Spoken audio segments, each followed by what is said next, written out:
Hi and welcome to the short tutorial. In this video I will show you how to get 0.5 on the Snapchat. This is basically how you can get a wide angle on the Snapchat. So watch this video till the end and you have to follow the same procedure, and if this video really helps you out, to subscribe to my channel. So first of all, you have to open your Snapchat, log into your account. You can't get a 0.5x wide angle camera option on the Snapchat, but here I have a trick for you. So first of all, you have to click on the emoji, go to the Explore.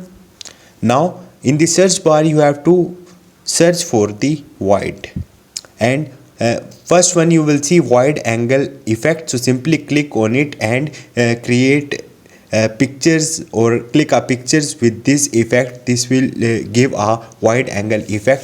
So this is the only way to get the 0.5x on the Snapchat. No other way, no options for the camera or the lens setting. So this is the way. Hope this video will helpful for you. If you have any question, you can ask me in the comment section, and don't forget to subscribe my channel. Thank you.